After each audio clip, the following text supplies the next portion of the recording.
Hello students, और next topic is current loop as a magnetic dipole. कहता है कि बेटा किसी भी लूप के अंदर से जब करंट पास होता है तो वो लूप एक मैग्नेटिक डाइपोल की तरह बिहेव करना शुरू कर देती है। तो देखिए हमने यहाँ पर लिखा है for a magnetic dipole magnetic field lines travel from north to south outside the magnet and from south to north inside the magnet. कहता है कि बेटा हमने क्या किया, इधर लूप को हम किसी भी एक सिंपल मैग्नेट से या किसी बार मैग्नेट से कंपेयर कर रहे हैं। तो देखिए बार मैग्नेट के अंदर जो मैग्नेटिक फील्ड लाइंस होती हैं वो नॉर्थ से साउथ ट्रैवल कर रही होती है आउटसाइड द मैग्नेट, यानी कि मैग्नेट के बाहर। अगर मैग्नेट से बाहर की बात करें तो वो नॉर्थ से निकलती है और साउथ पर जाकर मिल जाती है। ठीक है, नॉर्थ से निकलेंगे और साउथ पर जाकर के वो उसके अंदर एंटर कर जाएंगे वापस। And from south to north inside the magnet, और मैग्नेट के साइड मैग्नेट के अंदर किधर से किधर ट्रैवल करेगी, साउथ से नॉर्थ। मान लीजिए ये जो मार्कर की कैप आपको नजर आ रही है ये नॉर्थ पोल है, ये साउथ पोल है। तो जो मैग्नेटिक फील्ड लाइंस है वो मैग्नेट के बाहर नॉर्थ से साउथ की तरफ ट्रैवल करती है। ठीक है, नॉर्थ से निकलती है और साउथ के अंदर चली जाती है। और मैग्नेट के अंदर कहां से कहां ट्रैवल करती है, साउथ से नॉर्थ की तरफ ट्रैवल कर रही होती है। ठीक है, it means magnetic field lines are directed outwards from north pole. कहता है इसका मतलब क्या है, कहता है नॉर्थ पोल से जो मैग्नेटिक फील्ड लाइंस है वो बाहर की तरफ मूव कर रही होती है। ठीक है, या एक प्रकार से कह सकते हो कि इमर्ज हो रही होती है। नॉर्थ पोल से वो मैग्नेटिक फील्ड लाइंस क्या कर रही होती है, निकल रही होती है। ठीक है, and inwards at south pole, और वापस जाकर के साउथ के ऊपर क्या हो जाती है। अब देखो इधर डायरेक्शन किधर थी, नॉर्थ पोल की हम जब बात कर रहे थे तो मैग्नेटिक फील्ड लाइंस की डायरेक्शन किधर थी, आउटवर्ड, बाहर की तरफ। और साउथ पोल पर जाकर आपको पता है कि साउथ पोल वापस जाकर के मर्ज हो जाती है। तो मर्ज होने का मतलब क्या है कि यहाँ पर डायरेक्शन किधर होगी, इनवर्ड। साउथ नॉर्थ पर आउटवर्ड और साउथ पर इनवर्ड्स होगी। ठीक है, कहता है कि let us consider a current loop then it must have two faces. कहता है कि मान लीजिए आपके पास कोई करंट लूप है। देखिए बेटा मैं ऊपर वाले यहाँ तक जिसको रन कर रहा हूँ, एक बार नोट नहीं किया तो नोट कर लीजिए इसको।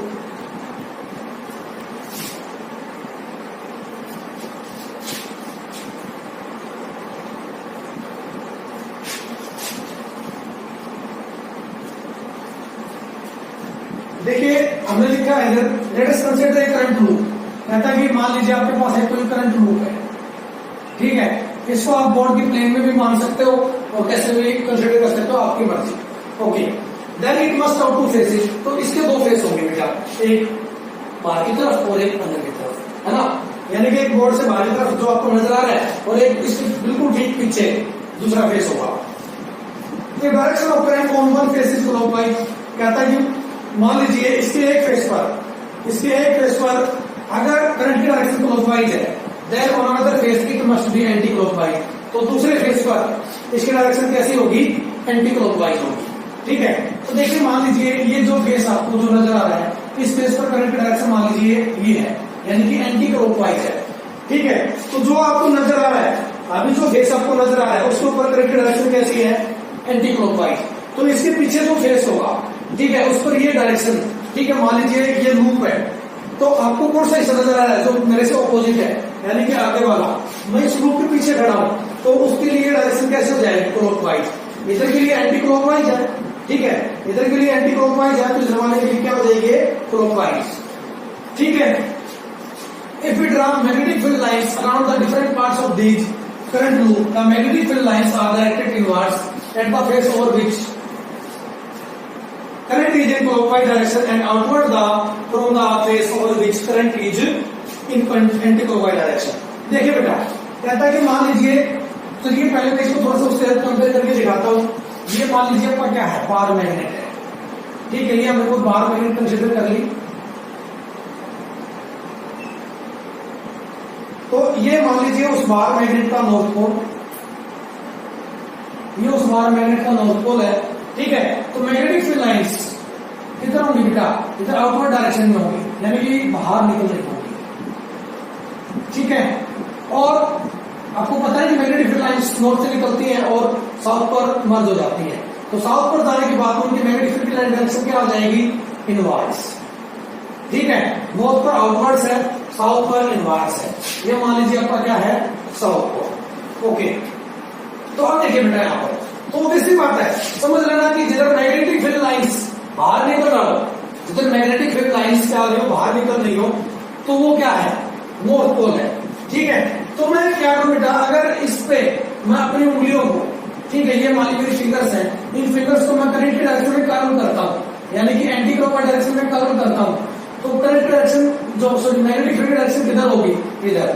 ठीक है, इसके सेंटर पर, इस लूप के सेंटर पर मैग्नेटिक फील्ड डायरेक्शन किधर होगी, जैसा कि आपको इस मार्कर से नजर आ रहा है, यानी कि बाहर ऊपर की तरफ, यानी कि मैग्नेटिक फील्ड क्या हो रहा होगा, निकल रहा होगा। ठीक है, इसको जरा फिर से पर्सन ले, कहता है कि अगर हम अपने हाथ की फिंगर्स को, अपने राइट हैंड की फिंगर्स को अगर हम करंट की डायरेक्शन में कर्ल करते हैं, तो जो थंब होगा वो किसकी डायरेक्शन देगा, मैग्नेटिक फील्ड की डायरेक्शन देगा। तो आपको पता है कि जब करंट की डायरेक्शन में हम क्या कर रहे हैं, करंट उंगलियों को कर्ल कर रहे हैं, तो अंगूठे डायरेक्शन किधर आ रही है, इधर आउटवर्ड डायरेक्शन में, बाहर की तरफ। ठीक है, तो क्या हो रही है, मैग्नेटिक फील्ड लाइन किधर होगा, इधर। ठीक है, तो मैंने इसको रिप्रेजेंट कर दिया ऐसे। ओके, तो देखो ऑब्वियसली बात है, यहाँ पर क्या मैग्नेटिक फील्ड इधर आउटवर्ड डायरेक्शन में, आउटवर्ड डायरेक्शन में का मतलब क्या है कि ये फेस किसकी तरफ बिहेव करेगा, नॉर्थ पोल की तरह। ठीक है, किसकी तरफ बिहेव करेगा, ये नॉर्थ पोल की तरह। या आप इधर से समझ सकते हो, कहता है कि if we draw magnetic field lines around different parts of this current loop, the magnetic field lines are directed inverse at the face over which current is in clockwise direction and outward from the face over which current is in anti-clockwise direction। कहता है कि बेटा जहां पर current anti clockwise होगा तो वहां पर क्या होगा, मैग्नेटिक फील्ड आउटवर्ड डायरेक्शन में होगा, यानी कि वो किसकी तरह बिहेव करेगा, नॉर्थ पोल की तरह। ये चीज हमने आगे लिखी है। ठीक है, ओके, अब देखिए, अब मान लीजिए ये हमने क्या किया, इसका दूसरा फेस बना दिया। ठीक है, इसका दूसरा फेस बना दिया। इस फेस के ऊपर जो करंट की डायरेक्शन मान लीजिए क्या है, क्लॉकवाइज, यानी कि दूसरा फेस है, इसके पीछे वाला फेस है जो आपको नजर नहीं आ रहा था, वो फेस हमने इधर बना दिया।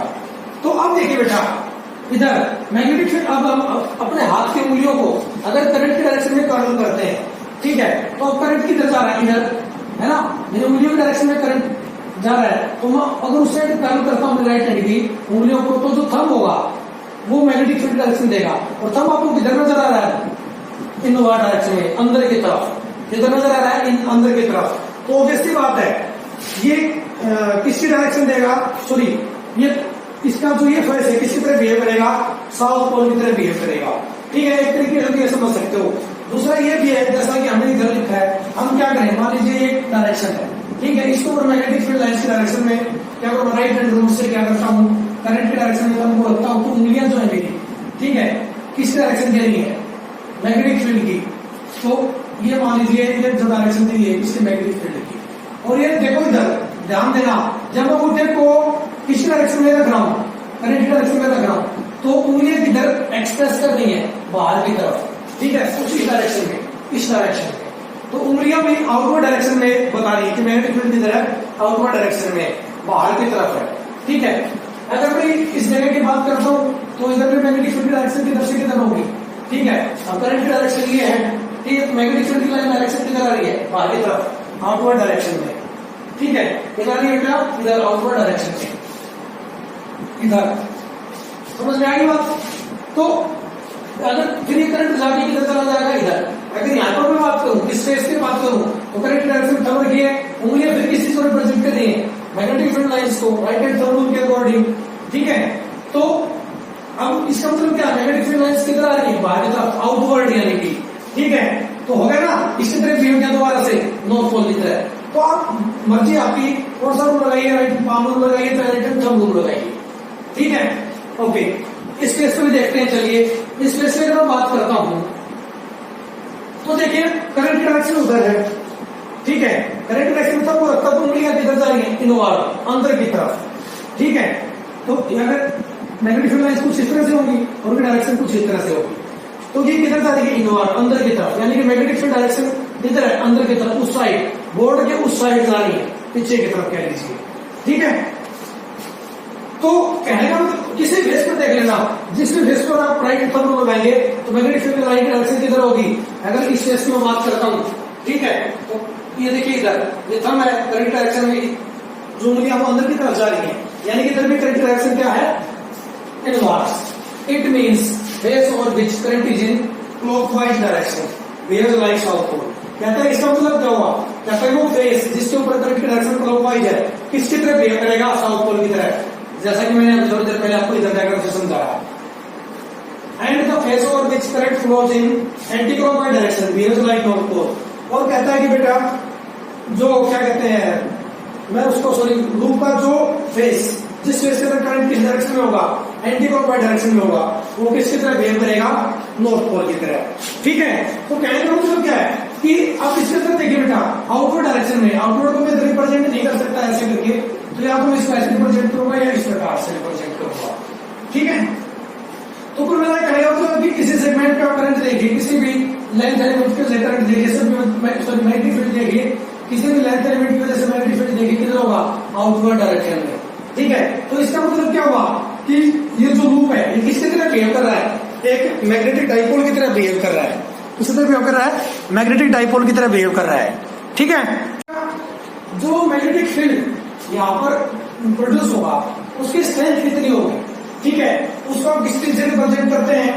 मैग्नेटिक डाइपोल मोमेंट से। तो हमने लिखा है the strength of magnetic field produce is given by a term magnetic dipole moment. कहता है कि इस कॉइल के अंदर जो करंट पास हो रहा है, ठीक है, इस करंट की वजह से इसके सेंटर पर जो मैग्नेटिक फील्ड प्रोड्यूस होगा उसकी स्ट्रेंथ कितनी होगी? उसको किस टर्म से एक्सप्रेस करेंगे हम? मैग्नेटिक डाइपोल मोमेंट से। ठीक है, एक टर्म है ये मैग्नेटिक डाइपोल मोमेंट। ये मैग्नेटिक डाइपोल मोमेंट हमें ये बताता है कि यहाँ पर जो मैग्नेटिक फील्ड प्रोड्यूस होगा उसकी स्ट्रेंथ कितनी होगी, वो कितना ताकत का होगा। It is represented by M. और वो कहता है कि यहाँ पर हमने मैग्नेटिक डाइपोल मोमेंट को किससे एक्सप्रेस कर दिया? किससे रिप्रेजेंट कर दिया? सॉरी, एम से।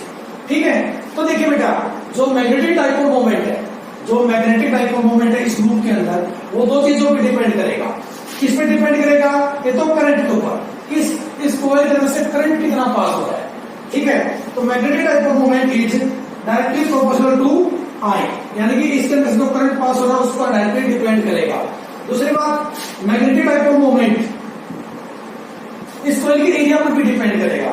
इस कॉइल का जितना ज्यादा एरिया होगा, ठीक है, इससे रेडियस जितना ज्यादा होगा, ये कि इसका एरिया जितना ज्यादा होगा, मैग्नेटिक फील्ड की स्ट्रेंथ भी उतनी ही ज्यादा होगी, यानी कि मैग्नेटिक डाइपोल मोमेंट भी उतना ही ज्यादा होगा।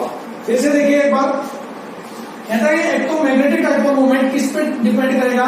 इसके अंदर से पास होने वाले करंट के अमाउंट पर। करंट जितना ज्यादा होगा मैग्नेटिक डाइपोल मोमेंट भी उतना ही ज्यादा होगा। तो इसका मतलब लिखा हमने यहाँ पर M is directly proportional to current, या M is directly proportional to I. दूसरी चीज, M is proportional to A. A क्या है यहाँ पर? Area of the loop. ठीक है, लूप का एरिया जितना ज्यादा होगा मैग्नेटिक डाइपोल मोमेंट भी उतना ही ज्यादा होगा। तो अगर इन दोनों इक्वेशंस को मैं कंबाइन कर दूं यहाँ से, तो मैग्नेटिक डाइपोल मोमेंट की वैल्यू क्या आ जाएगी यहाँ से बेटा? एम इज इक्वल टू में के आई ए।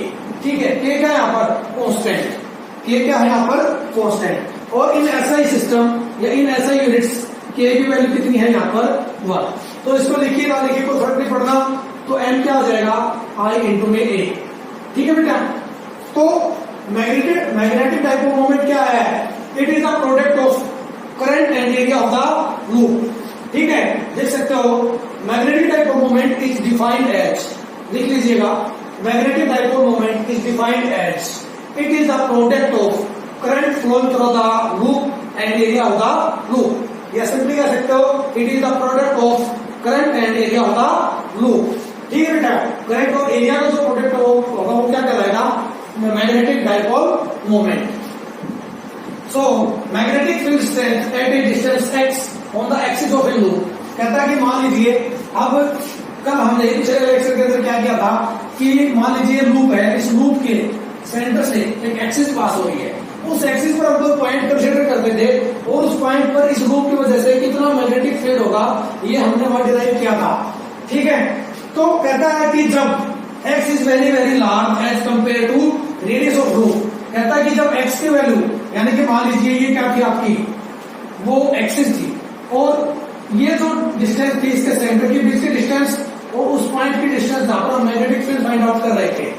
ठीक है, तो ये अगर x जो है वो इसके रेडियस से बहुत ज्यादा बड़ा है, that is x is greater than r, तो मैग्नेटिक फील्ड की वैल्यू क्या आई थी वहां पर? ध्यान के लास्ट में जो बिल्कुल रिजल्ट आया था कि जब x r से बहुत ज्यादा बड़ा है तो मैग्नेटिक फील्ड की वैल्यू क्या आई थी?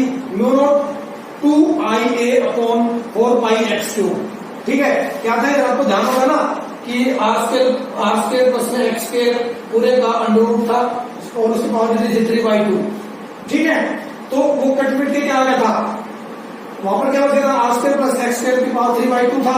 अब r नेग्लिजिबल हो गया तो क्या बचेगा x² और पूरे की पावर 3/2, 2 से 2 कैंसिल आउट, क्या बचेगा x की पावर 3। तो देखिए बेटा इस एक्सप्रेशन को ऐसे भी लिखा जा सकता है, ये जो पूरी टर्म इसकी जगह पर क्या पुट कर सकते हैं m क्या मैग्नेटिक डाइपोल मोमेंट, तो b क्या हो जाएगा यहाँ से, b is equal to mu naught into 2m upon 4πx3, इसको ये भी लिखा जा सकता है। ठीक है, ओके। अगर बात की जाए यूनिट की, ठीक है, तो इसकी यूनिट क्या होगी, इस चीज की मैग्नेटिक डाइपोल मोमेंट की।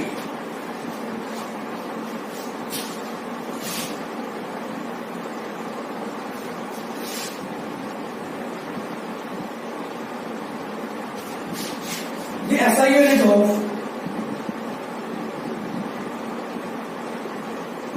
Unit of magnetic dipole moment